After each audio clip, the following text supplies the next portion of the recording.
What's up, everybody? Sport Rav back at it for last week today. Your weekly sports news show that gets what? A week too late. Just, well, like not this time actually, because today we got the top stories for y'all. So let's get into it with them right now. Starting off with some quickie news updates, the VGA Awards nominees were announced just last night, and oh man, it is a packed schedule. And by packed, I mean there's only about 5 games up for almost every single category, Death Stranding being up for every single thing. Now, of course, I didn't have time to count all of them because I'm a pretty busy guy, so I'm gonna send it over to our editor, Ali, to count exactly how many awards Death Stranding is up for. Take away, Ali.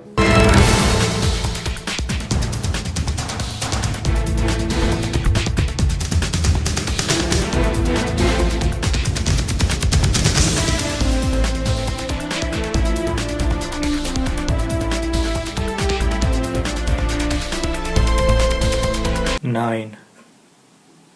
It's 9 nominations, basically every category that was applicable to it. Thanks for that, Ali. Really appreciate it. Now, remember to air December 12th for all of you, so go ahead and vote right now on the VGA website.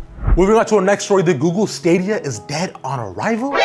Actually, I don't think so, but it is being slowly pushed off the edge by Google themselves, that is. Now, everybody who was promised the Founders Edition of Google and who went ahead and pre-ordered the Stadia didn't really get anything they were promised at all.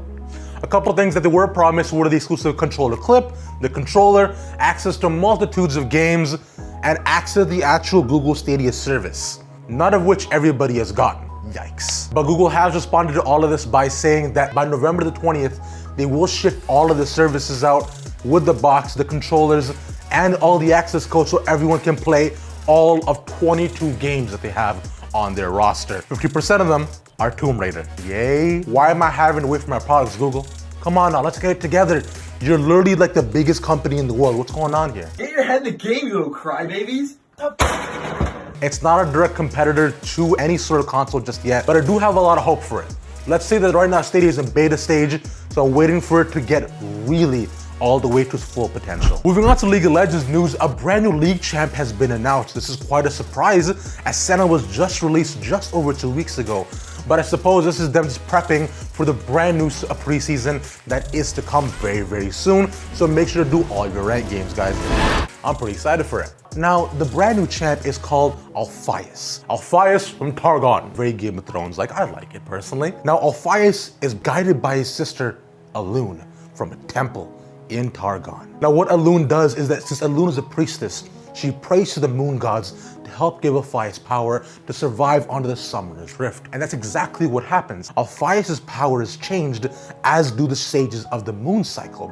Now, since he's a marksman, I'm sure his powers and guns will change as you move forward with the overall moon cycles. And I don't know how all this works yet, because champs that change and move with their abilities are probably the most interesting and probably my favorite in League of Legends so far. I'm sure more details will be released as we go forward. And our final quick news story is still staying on the topic of League. C9 has been fined a buttload of money. They were found out and charged for issuing equities, which is an ownership of the overall company, to almost all of their players. 7 to be exact, with that being everybody on the current roster, along with Jensen and Smoothie. Now, Riot has said that no team is allowed to issue equities to any active players, and these equities were issued in change of either lower money or just bonuses. And for each and every single player issued an equity, they were charged $25,000. 25 times 7, that's $175,000. A nice little drop in the bucket for them. Unfortunate. Moving on to a final and biggest news story of the week, 2020 offseason for League of Legends has been an exciting one with all the roster changes, pickups, and free agencies that have been consistently going around. So let me introduce you to our first segment of Free Agency Frenzy. Starting off with the top of the list, Sneaky will not be on C9 anymore, as he's not happy with the current roster changes and felt that he didn't want to compete for a spot. Sneaky will be going forward to another team and being replaced by somebody who I will announce in just a second. Next up, the most sought after free agent X-Smithy will be going back to his roots and going to the Immortals. X-Smithy is one of the most prized junglers in League of Legends for his consistent technical skill and amazing Baron steals. So shout out to Immortals on the overall pickup.